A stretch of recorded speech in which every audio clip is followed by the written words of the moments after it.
أعوذ بالله من الشيطان الرجيم. بسم الله الرحمن الرحيم. وإذا فعلوا فاحشة قالوا وجدنا عليها آباءنا والله أمرنا بها قل إن الله لا يأمر بالفحشاء أتقولون على الله ما لا تعلمون. اور جب وہ کوئی بے حیائی کرتے ہیں قالو تو کہتے ہیں پایا ہم نے اپنے آباء و اجداد کو اس پر اور اللہ نے ہمیں ان کا حکم دیا. قل اے حبیب فرما دیجئے بے شک اللہ نہیں حکم دیتا بے حیائی کے کاموں کا. اتقولون علی اللہ ما لا تعلمون، کیا تم اللہ پر وہ بات لگاتے ہو جو تم نہیں جانتے. گزشتہ آیات مبارکہ میں جناب حضرت آدم علیہ السلام کی تخلیق کے متعلق اللہ رب ذوالجلال نے ارشاد فرمایا، اور اسی تخلیق پر انگریز بیچارہ اعتراض کرتا ہے کہ آدم علیہ السلام کا جو قد مبارک تھا پیدائش کے وقت بھی، اور آپ کا جو قد مبارک تھا وہ 60 ہاتھ تھا، یعنی ایک ہاتھ اتنا ہوتا ہے تو 60 ہاتھ، اتنا اللہ رب ذوالجلال نے ان کو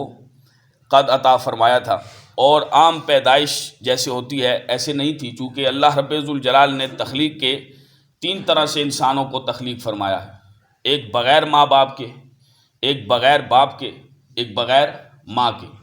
جیسا کہ حضرت آدم علیہ السلام کو اللہ رب ذوالجلال نے بغیر ماں باپ کے پیدا کیا،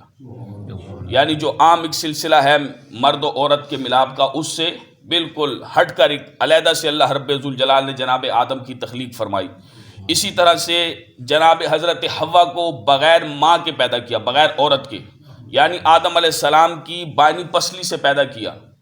حضرت حوا کو اللہ رب ذوالجلال نے. اور ایک جو ہے وہ رہ گیا تھا تخلیق کا سلسلہ بغیر باپ کے، تو اللہ رب ذوالجلال نے بغیر باپ کے حضرت عیسیٰ علیہ السلام کو پیدا فرمایا. یہ 3 طریقوں سے اللہ رب ذوالجلال نے انسان کی تخلیق فرمائی ہے. تو آدم علیہ السلام چونکہ وہ انگریز بیچارہ اس دور کے مطابق اس دور کو جو ہے وہ اس کا حساب لگا رہا ہے. اب جب کہ بڑے بڑے پہاڑ کاٹ دیے گئے، بڑے بڑے پل بنا دیے گئے، فلائی اوورز بنا دیے گئے، دیگر بہت ساری چیزیں جو ہے وہ بالکل دنیا کا ایک نقشہ ہی چینج ہو گیا، تو یہ اس ٹائم کو جو ہے وہ حساب کر رہا ہے. حالانکہ وہ بیچارہ اگر انگریز دیکھے کہ وہ کہتا ہے کہ اتنا بڑا اگر قد ہو تو دل کیسے پمپ کرے گا، تو ہم نے کہا کہ بیچارے کبھی تو نے زرافے کو دیکھا ہے؟ زرافہ کی تو اس کی گردن کتنی لمبی ہوتی ہے، اس کے دل کو جو ہے وہ دل اس کا کیسے پمپ کرتا ہے. تو اللہ تو علی کل شیء قدیر ہے، ہر شے پر قادر ہے. انگریز بیچارہ پھسل جاتا ہے ادھر آ کے، اور اس قسم کے جتنے بھی لنڈے کے ہوتے ہیں یہ لوگ یہ بھی اسلام پہ اس قسم کے اعتراضات کرتے ہیں، لیکن ان کی بالکل عقل سے یہ لوگ عاری ہوتے ہیں، چونکہ ان کی عقل اگرچہ بہت سائنسدان اور اس قسم کے یہ لوگ ہیں، اور اسی طرح سے کہ ان کی عقلیں بالکل جو ہے وہ اسلامی تعلیمات، جیسا میں اکثر بات کہتا ہوں کہ ان چیزوں سے عقلیں جو ہے وہ ہماری عقلیں ادراک نہیں کر سکتی. تو وہ اس اعتبار سے جب آپ دیکھیں کہ مطلب بڑے بڑے پہاڑ ہوں، وہ جانوروں کی آپ بات دیکھیں کہ کم از کم اتنے بڑے بڑے اور ان کے وزن بھی اور بہت بڑے بڑے قد ہوا کرتے تھے وہاں اس ٹائم جانوروں کے. تو انسان کا اگر 5 فٹ قد ہوتا تو وہ کیسے زندگی، اگرچہ اللہ عطا فرماتا تو ٹھیک تھا، لیکن ماحول کے مطابق اللہ رب ذوالجلال نے جناب آدم علیہ السلام کی وہ تخلیق فرمائی ہے اتنی عالی شان. اور اب اندازہ لگائیے کہ مسلمان، سکھ، عیسائی، ہندو سب کے سب وہ سری لنکا میں جاتے ہیں. یعنی روایات میں آتا ہے کہ ثابت بنانی فرماتے ہیں، روایت میں آتا ہے کہ جناب حضرت آدم علیہ السلام کا جب وصال کا وقت قریب آیا تو تمام فرشتے آپ کے ارد گرد تھے، تو جناب حضرت حوا بھی آپ کے ارد گرد چکر لگا رہی تھی. تو آپ نے فرمایا کہ تو نے مجھے مصیبت میں ڈالا ہے، تو ان فرشتوں کو آنے دے. تو جب آپ کا وصال ہوا، آپ کی روح مبارک کو قبض کر لیا گیا، تو اس کے بعد جو ہے وہ حضرت آدم علیہ السلام کو بیری کے پتے پانی میں ڈال کے غسل دیا گیا. یہ وہی طریقہ ہے جو انسانوں مسلمانوں میں چلا آ رہا ہے، یہ شریعت قدیمہ ہے. اسی سلسلے کو پھر اسی طرح سے آپ کو جو ہے وہ طاق کپڑوں میں اسی طرح سے کفن دیا گیا. اور پھر سراندیپ میں جو موجودہ سری لنکا ہے، وہاں پہ جو ہے وہ آپ کو دفن کیا گیا، اور وہی جو ہے وہ سلسلہ چلا آ رہا ہے کہ آج بھی مسلمان اپنے مردوں کو ویسے ہی خوشبو لگاتے ہیں. خوشبو لگائی گئی، فرشتوں نے یہ تمام معاملہ کیا، اور اسی طرح سے کپڑوں میں جو ہے وہ مرد کو کفن دیا جاتا ہے. تجہیز و تکفین کا جو سلسلہ ہوتا ہے اس کے بعد جو ہے وہ یہ سارا غسل کا اور یہ تمام سلسلہ خوشبو لگائی جاتی ہے. حدیث میں بھی یہ تمام چیزیں آتی ہیں، اور اس کے بعد جو ہے وہ دفن کر دیا جاتا ہے. تو یہ تمام چیزیں شریعت قدیمہ سے ہیں، حضرت آدم علیہ السلام سے اسی طریقے پر چلتے ہوئے آج تک اور قیامت تک مسلمانوں کے لیے اللہ رب ذوالجلال نے وصال کے بعد اس سلسلے کو یہ جائز فرما دیا، اور وہ اسی طریقے پہ جو ہے وہ ہر مومن مسلمان جو ہے وہ اپنے مردوں کو دفناتا ہے. اب جب آدم علیہ السلام جنت سے اترے تو مسلمانوں کا یہ عقیدہ ہے وہاں سب لوگ جاتے ہیں. وہ سطح سمندر سے 7360 فٹ کی بلندی پر ہے کہ وہاں پر آدم علیہ السلام کے پاؤں مبارک کا نقش ہے، اور وہ نقش جو ہے آپ اندازہ لگائیں کہ 5 فٹ اور 7 انچ اور 2 فٹ 3 انچ یہ اس کا جو ہے یہ سائز ہے اس قدم کا، کہ وہاں لوگ جاتے ہیں. اب بھی وہ سطح سمندر سے 7360 فٹ بلندی پر ہے، اور لوگ ادھر جاتے ہیں. یہ سری لنکا میں تو آدم علیہ السلام کا قدم شریف ہے، اور مسلمان جو ہے ان تمام تبرکات کے پاس جاتے ہیں، اور یہ تمام چیزیں جو ہے وہ سلسلہ، جیسا کہ اللہ رب ذوالجلال نے فرمایا وَاتَّخِذُوا مِن مَقَامِ إِبْرَاهِيمَ مُصَلًّى، مقام ابراہیم کو یہ جائے نماز بناؤ. لوگ ادھر نوافل پڑھتے ہیں، کیوں؟ اس پہ جو ہے وہ اس پتھر مبارک پہ کھڑے ہو کے جناب حضرت ابراہیم علیہ السلام نے کعبہ شریف کی تعمیر کی ہے، اور آپ کے قدم مبارک کا نشان جو ہے وہ اس پر موجود ہے. تو یہ شرک، یہ فلاں اس قسم کی یہ کوئی بھی چیزیں نہیں ہے، صرف اور صرف جہالت ہے، اگرچہ پڑھا لکھا بھی جاہل ہو جاتا ہے. تو گرامی قدر حضرات، تو اتنا جو ہے وہ آپ کا یہ سائز اور یہ تمام چیزیں کہ وہ دیکھیں اب بھی اس دور میں بھی وہ 7360 فٹ بلندی پر ہے. اتنے بڑے بڑے پہاڑ اور جانوروں کو بھی اتنے بڑے بڑے سائز. تو اللہ رب ذوالجلال جو ہے وہ یہ تمام سلسلہ اللہ رب ذوالجلال نے پیدا فرمایا، ان تمام چیزوں میں روانی پیدا فرمائی، پانی میں سب کچھ اس کے حکم کے مطابق چل رہا ہے، کوئی بھی اس کے حکم کے خلاف نہیں کرتا، سب کچھ اس کے حکم کے مطابق اپنے اپنے مدار میں چل رہا ہے. تو اللہ رب ذوالجلال نے آدم علیہ السلام کی ایسی زبردست تخلیق فرمائی، اور تخلیق کے بعد جناب حضرت آدم علیہ السلام کا جو اتنی ڈائریکٹ جیسا کہ ایک نومولود چھوٹا بچہ ہوتا ہے ایسا سلسلہ نہیں تھا، بلکہ ایک صحت مند تندرست آدمی جو کہ جوانی کا ایک خاص زبردست عرصہ ہے 33 سال کی عمر کا، اس عمر میں اللہ رب ذوالجلال نے آدم علیہ السلام کو پیدا فرمایا. اور جناب حضرت حوا کو جب حضرت آدم علیہ السلام کی باہنی پسلی سے بھی پیدا فرمایا تو اس پر بھی جو ہے وہ ان کی عمر بھی 33 سال تھی. جناب عیسیٰ علیہ السلام کو آسمان پر اٹھایا گیا تو بھی 33 سال کی عمر میں اٹھایا گیا. جنتیوں کی عمر بھی 33 سال ہوگی. یہ وہی سلسلہ ایک ہی عدد کو اللہ رب ذوالجلال نے ایک زبردست جوان کی جو خاص عمر ہوتی ہے، مرد کی خوبصورت زبردست زندگی جس ٹائم وہ طاقت میں ہوتا ہے بالکل، وہ 33 سال کی عمر ہے. تو اسی میں اللہ رب ذوالجلال نے تو حضرت حوا کی تخلیق باہنی پسلی سے یعنی کھبی پسلی سے، رب سے فرمائی. اور اسی لیے امام ساوی نے لکھا ہے کہ انسان کی پسلیاں جو ہے وہ دائیں طرف 18 ہیں اور بائیں جانب 17 ہیں، 17 پسلیاں ہیں. یہ امام ساوی نے بھی تفسیر جلالین کے حاشیے میں بیان فرمایا. ہم نے پڑھا تھا پتہ نہیں کئی سال پہلے، تو آج وہ یہ بھی بات آ گئی. بہرحال اللہ رب ذوالجلال نے ان کی تخلیق فرمائی، اور اسی طرح سے نبی کریم علیہ السلام نے فرمایا کہ عورت کو یعنی یہ بائنی پسلی سے پیدا کی گئی، اس کو بالکل سیدھا کرو گے تو ٹوٹ جائے گی. تو آدمی جو اگر عورت کو سیدھا کرنے پہ لگ جائے، کیونکہ تخلیق ہے اللہ کی، وہ اس کی حکمت ہے، وہ اس نے جو جیسا پیدا فرمایا ہے، تو اس کے مطابق سمجھدار مرد اور سمجھدار آدمی وہ ہے کہ جو عورت کے ساتھ ایک زبردست انداز سے باشعور آدمی اچھے طریقے سے زندگی گزارنا جانے، تو وہ اس کی زندگی جو ہے وہ اچھی گزرتی ہے، گھر اس کا بڑی برکت والا اور سارا اس کا معاملہ یہ درست رہتا ہے. اگر وہ عورت کو سیدھا کرنے لگ جائے تو اس نے ٹوٹ ہی جانا ہے. جس کی خلقت ہی ایسے ہو تو اس کو سیدھا کرے گا تو وہ ٹوٹ جائے گی. تو گرامی قدر حضرات، یہ لوگ جو تھے اس آیہ مبارکہ کا وَإِذَا فَعَلُوا فَاحِشَةً، اب بلکہ ایک دو باتیں یہ بھی عرض کر دیتے ہیں کہ خدا نہ خواستہ لوگ اس قسم کی بات اگر کہے کہ حضرت آدم علیہ السلام نے اگر گناہ نہیں کیا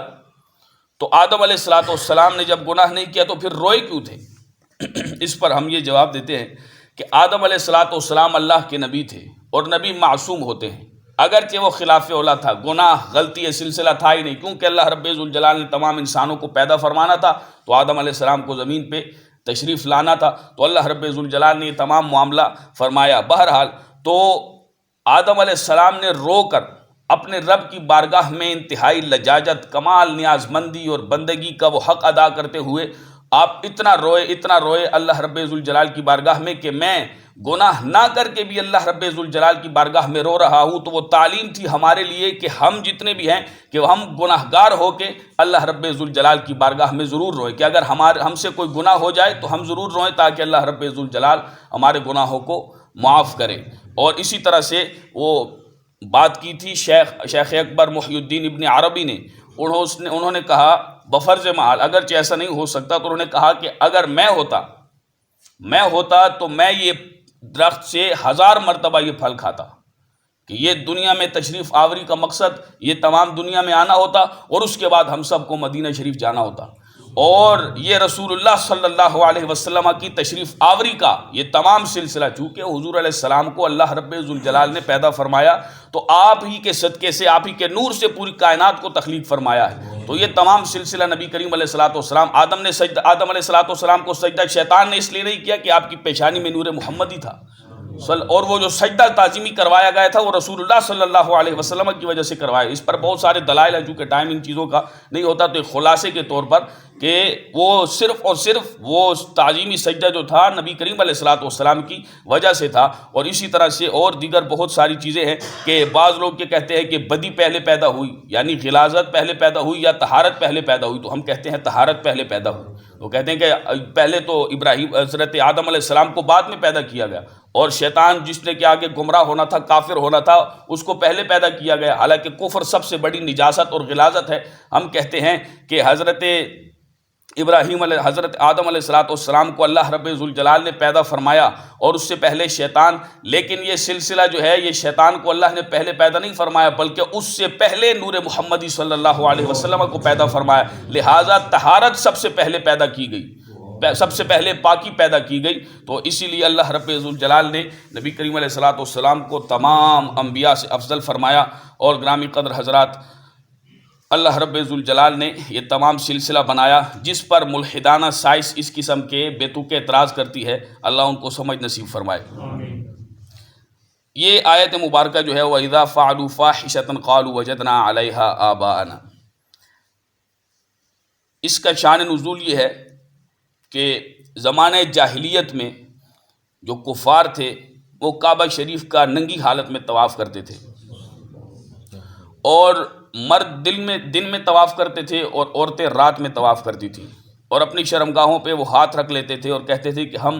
گناہ، جس کپڑوں میں ہم گناہ کرتے ہیں ہم وہ کپڑے پہن کر ہم طواف نہیں کر سکتے. یہ تمام زمانے جاہلیت کی باتیں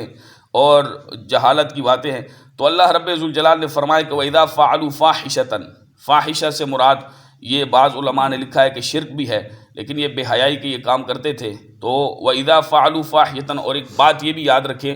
کہ امام بیضاوی نے تفسیر بیضاوی میں لکھا ہے کہ شیطان کی طرف سے انسان کو جو سب سے پہلا گناہ ملا ہے نا، جو سب سے پہلا نقصان ملا ہے، وہ یہ ہے کہ آدمی کا ستر اس نے، یعنی انسان کا ستر اس نے کھول دیا. سب سے پہلا جو ہے وہ نقصان اور زیادتی یہ ہے. تو یہ انسانی فطرت کے ہی خلاف ہے کہ آدمی جو ہے وہ خدا نخواستہ بغیر کپڑوں کے پھرے. جیسے کہ یورپ کا ایک طبقہ ہے، ان کے پاس بھی اس قسم کے فلسفے اور اس قسم کی باتیں ہیں کہ وہ ننگے بدبخت سارے کے سارے ننگے مرد عورتیں باہر نکل آتے ہیں جلوس کی صورت میں. تو فرمایا کہ قالوا وجدنا علیہا آباءنا، دو عذر انہوں نے بیان کی اور دونوں جو ہے وہ سراسر جہالت تھی. سب سے پہلا عذر انہوں نے یہ بیان کیا کہ قالوا، اللہ نے فرمایا، وہ کہتے ہیں وجدنا علیہ آباءنا، ہم نے اپنے باپ دادا کو اس پر پایا، ہمارے باپ دادا ایسا کرتے تھے. اور دوسرا عذر انہوں نے یہ بیان کیا جو کہ انتہائی جہالت اور بری چیز تھی کہ واللہ امرنا بہا، یہ بے حیائی کے کام کرتے ہیں اور پھر کہتے ہیں کہ ہمیں اللہ نے ان کا حکم دیا ہے. تو اللہ نے اس کا رد کیا، اس پہ تنقید کی. قل، اے حبیب آپ فرما دیجئے، ان اللہ لا یأمر بالفحشاء، اللہ بے حیائی کے کاموں کا حکم نہیں دیتا.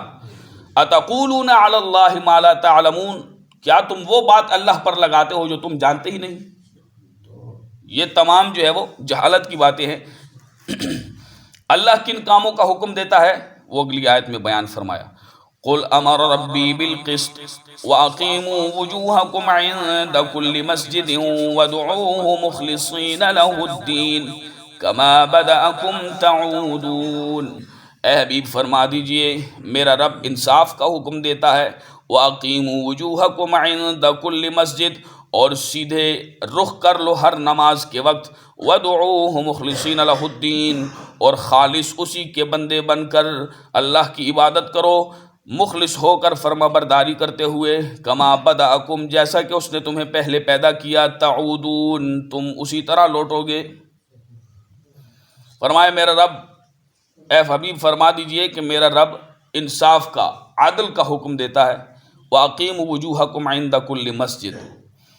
اس آیہ مبارکہ سے علماء نے لکھا ہے کہ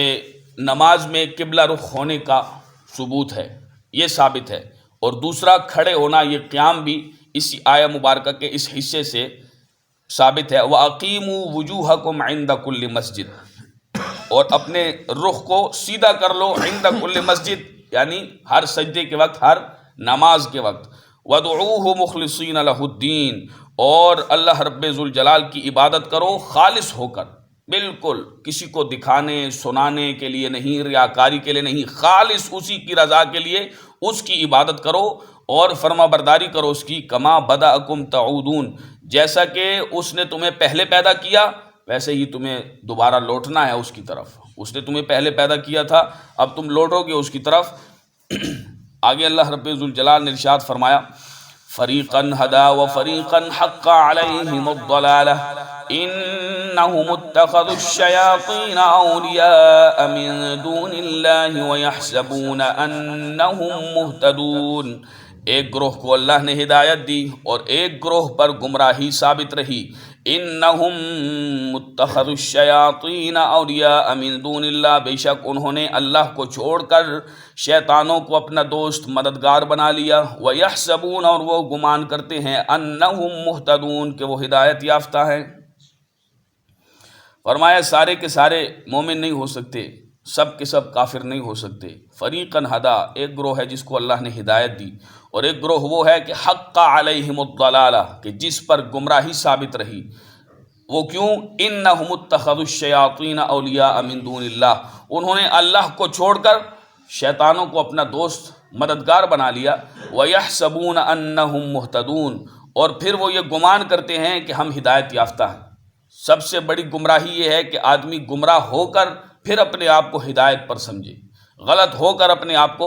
غلط نہ مانے، صحیح سمجھے، تو سب سے بڑی گمراہی یہ ہے، جیسا کہ ان کفار کی تھی، ان مشرکین کی تھی، کہ وہ اللہ کے سوا ان بتوں کو، ان کی عبادت کرتے تھے، اور شیطان کو دوست بنانے سے مراد یہ ہے کہ یعنی شیطان ان پر جو ہے برے کاموں کو اچھا کر کے پیش کرتا تھا، تو یہ اس کی پیروی کرتے تھے، وہ کام کرتے تھے۔ تو فرمایا کہ شیطانوں کو انہوں نے اپنا دوست بنا لیا اللہ کو چھوڑ کر۔ اللہ جس کام کا حکم دیتا ہے یہ وہ کام نہیں کرتے، لیکن شیطانوں کو انہوں نے مددگار اور دوست بنا لیا، اور پھر اوپر سے وَيَحْسَبُونَ، وہ گمان بھی یہ کرتے ہیں کہ انہم مہتدون، کہ وہ سیدھی راہ پر ہیں۔ یا بنی آدم خذوا زینتکم عند کل مسجد وکلوا واشربوا ولا تسرفوا انہ لا يحب المسرفین۔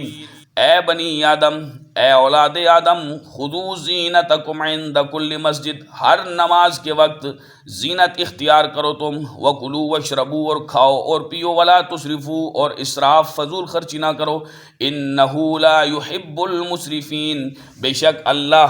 مسرفین کو، فضول خرچی کرنے والوں کو دوست نہیں رکھتا۔ ہر نماز کے وقت اچھا لباس پہننا، خوشبو لگانا، اور پھر اللہ کی عبادت کرنا کہ جسم سے بھی بدبو نہ آئے، منہ سے بھی بدبو نہ آئے۔ بعض لوگ جو ہے جیسا کہ فرمایا گیا نا، کچا پیاز کھا کے مسجد کی طرف، ہماری مسجدوں کی طرف نہ آؤ، نبی کریم علیہ السلام کا حکم ہے، کیونکہ اس سے فرشتوں کو تکلیف ہوتی ہے، منہ سے بو آتی ہے۔ تو آدمی کو منہ جو ہے وہ کھنگالنا چاہیے، وہ اس باقاعدہ مسواک کرنی چاہیے، جس سے اس کی منہ کی بدبو ختم ہو جائے اور سنت پر بھی عمل ہو جائے۔ اور اسی طرح سے مسجد میں جب آئے گا تو انتہائی خشوع و خضوع اور انتہائی زبردست اور اعلیٰ کیفیت پائے گا۔ جب نماز پڑھے گا تو اس کو مزہ بھی آئے گا نماز پڑھنے کا، لیکن یہ نہیں کہ اب مزہ نہ آئے تو نماز چھوڑ دی جائے، جی میں مزہ نہیں آتا نماز چھوڑ دی۔ مزے کے لیے نماز تھوڑی پڑھی جاتی ہے، اللہ کی عبادت ہے، اللہ کا حکم ہے، اس کو پورا کرنے کے لیے پڑھی جاتی ہے۔ لیکن فرمایا کہ یا بنی آدم خذوا زینتکم، زینت اختیار کرو عند کل مسجد، ہر نماز کے وقت، تو کئی جو ہے وہ لوگ بڑی اہتمام کے ساتھ ہر نماز کے لیے آتے ہیں، عمدہ لباس، خوبصورت لباس پہنتے ہیں کہ اللہ نے مجھے نعمت دی ہے، اسی کی عبادت کر رہا ہوں، تو لہٰذا اسی سے زینت اختیار کرتے ہوئے میں اس کی بارگاہ میں سجدہ ریز ہوں گا۔ اور اسی طرح سے خوشبو لگاتے ہیں اور یہ تمام چیزیں۔ تو بعض لوگ جو ہے وہ، ایک صاحب کو میں نے کہا کہ یہ سگریٹ پی کے مسجد میں نہ آیا کرو، اس سے منہ سے بدبو آتی ہے اور یہ انتہائی بری چیز ہے، اچھی بات نہیں ہے۔ آپ اسی منہ سے کسی آدمی کے ساتھ کھڑے ہو کر، یا کسی اور آدمی کے پاس، کوئی بڑا آدمی ہو جس کو آپ بڑا کہتے ہیں، کسی عہدے والے آدمی کے پاس بیٹھ کر آپ بات کریں تو دیکھیں کہ وہ آپ کی اس بدبو سے منہ سے جو آ رہی ہے سگریٹ کی وجہ سے، وہ کیسے آپ سے جو ہے وہ کنارہ کش ہوتا ہے۔ تو مسجد کا احترام، جیسے کہ اس نے بڑی عجیب آگے سے بات کی، میں نے کہا فرشتوں کو اس سے تکلیف ہوتی ہے، واللہ عالم اس نے کیا بات کی، لیکن بات بڑی عجیب تھی۔ اللہ ہدایت اور سمجھ نصیب فرمائے کہ یا بنی آدم، اے اولاد آدم، اے بنی آدم، خذوا زینتکم عند کل مسجد، ہر نماز کے وقت زینت جو ہے وہ اس کو اپنا لو، زینت لے لو۔ وکلوا واشربوا ولا تسرفوا، یہ آیت مبارکہ کا ایسا حصہ کہ جو انسان کو ہمیشہ زبردست، بیمار تو انسان ہوتا ہے کہ یہ عجز ہے، لیکن انسان کو بالکل بیکار کرنے سے، آدمی جب بالکل بے احتیاطیاں کرتا ہے، بہت زیادہ کھانا کرتا ہے، بسیار خوری کرتا ہے، اور اسی طرح سے ٹائم ٹیبل کے علاوہ جو ہے وہ ہر قسم کی رنگ برنگی چیز کھاتا ہے، جو اپنے نقصان نفع کا جو ہے وہ نہیں سمجھتا، تو اگر وہ اس آیہ مبارکہ کے وَكُلُوا وَاشْرَبُوا وَلَا تُسْرِفُوا اس حصے پر عمل کرے تو ہمیشہ جو ہے وہ صحت مند رہے گا۔ جیسے کہ ایک نصرانی، ایک عیسائی طبیب کسی بزرگ کے پاس آیا تو اس نے کہا کہ علم دو ہیں، ایک علم الادیان اور ایک علم الابدان، ایک دینوں کا علم ہے اور دوسرا بدنوں کا علم ہے، علم طب جسے کہتے ہیں۔ تو طب کا علم تو تمہارے دین میں یعنی اسلام میں طب کا علم نہیں ہے تمہاری کتاب میں۔ تو وہ ابھی آگے سے عالم لوگ تھے، بڑے لوگ تھے، اللہ کے ولی لوگ تھے، مبارک لوگ تھے، انہوں نے کہا تم، اللہ رب ذوالجلال نے پوری طب کو، پورے اس ابدان کے، بدنوں کے علم کو ہماری ایک آیت مبارکہ کے ایک حصے میں جو ہے وہ اللہ رب ذوالجلال نے بند کر دیا۔ کلوا واشربوا ولا تسرفوا، کھاؤ اور پیو، اسراف نہ کرو، فضول خرچی نہ کرو۔ جب بے تکا آدمی کھاتا ہے تو پھر یقیناً بربادی ہوگا اس کا جسم۔ تو حضور نے جیسا کہ فرمایا کہ میدا جو ہے یہ بیماریوں کا گھر ہے۔ اب لوگوں کو دانتوں کا مسئلہ ہے، مسوڑوں کا یعنی مسئلہ ہے، خون آتا ہے تو یہ میدے کی وجہ ہے، دیگر بہت ساری وجہ ہوتی ہے تو وہ میدے کی وجہ ہی ہوتی ہے اکثر۔ تو جب میدا یہ جسم کا حوض ہے، جب اس کی حفاظت کی جائے گی، اس کو صاف اور اچھا رکھا جائے گا، اس پہ بہت زیادتی نہیں کی جائے گی، تو یقیناً جو ہے وہ آدمی کی صحت بگڑے گی نہیں۔ جیسے کہ کئی لوگ وہ میدا ان کو کاٹنا پڑتا ہے آپریشن کے ذریعے، پھر جو ہے وہ ان کی جسم، وہ باڈی بھی جو ہے وہ ایک دم کمزور وہ ہو جاتے ہیں۔ تو فرمایا کہ وَكُلُوا وَاشْرَبُوا وَلَا تُسْرِفُوا، اسراف نہ کرو، فضول خرچی نہ کرو، کیونکہ فضول خرچی کرنے والوں کو اللہ رب ذوالجلال پسند نہیں فرماتا۔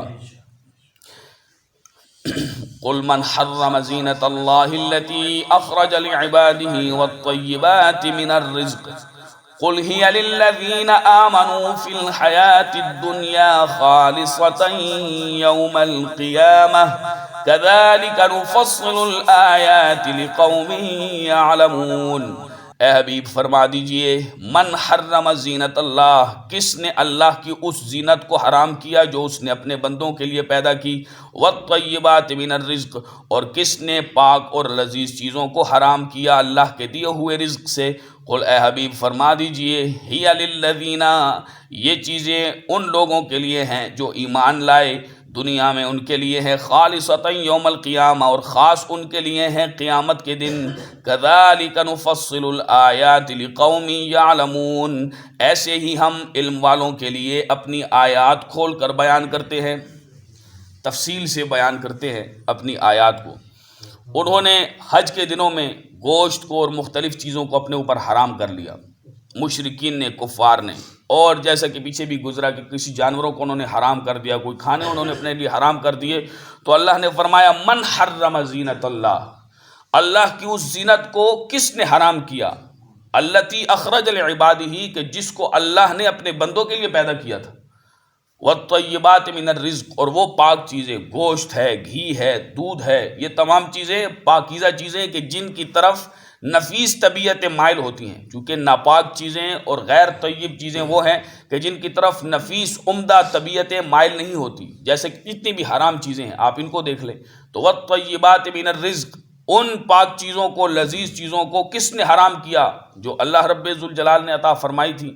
اے حبیب آپ فرما دیجئے قل ہی للذین، تم اپنے اوپر یہ چیزیں حرام کرتے ہو اے کفار، اے مشرکین، یاد رکھو للذین آمنوا فی الحیات الدنیا، یہ تمام چیزیں دنیا میں ہوں یا قیامت کے دن ہوں، خالصتاً یہ ایمان والوں کے لیے ہیں۔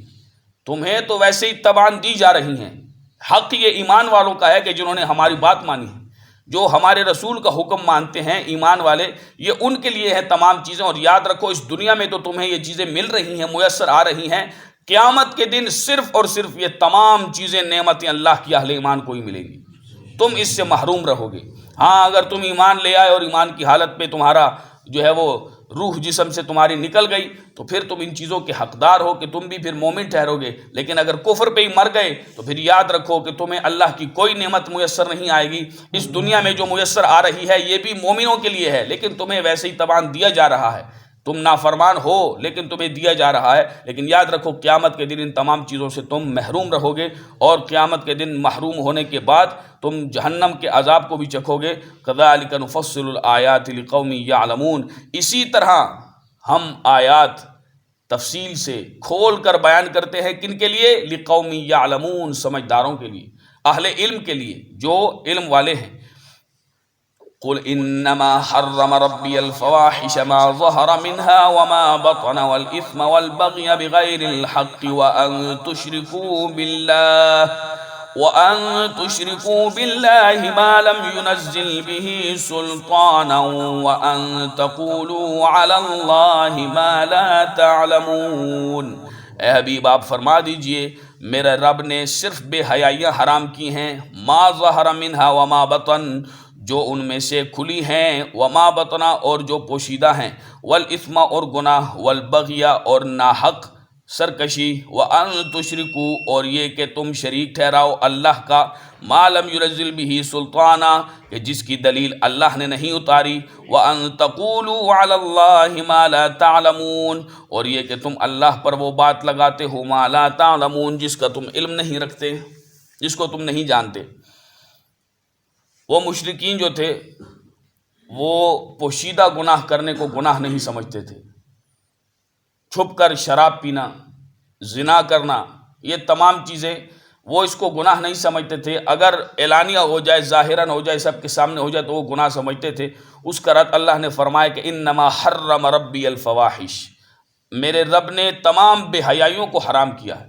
صرف بے حیائیوں کو، ما ظہرا، چاہے وہ کھلی ہیں سب کے سامنے کی جائیں، وما بطنا، یا وہ پوشیدہ کی جائیں، چھپ کر کی جائیں، والاثم والبغی بغیر الحق، اور اسی طرح سے گناہ جو ہیں اور ناحق سرکشی، یہ بغاوت جو ہے، ان سب کو اللہ رب ذوالجلال نے حرام کیا ہے۔ اور اس کو بھی حرام کیا ہے کہ تم اللہ کے ساتھ شریک ٹھہراؤ، تم جو اللہ کے ساتھ شریک ٹھہرا رہے ہو، ما لم ينزل به سلطانہ، اس کی تو اللہ نے کوئی دلیل ہی نہیں اتاری آسمان سے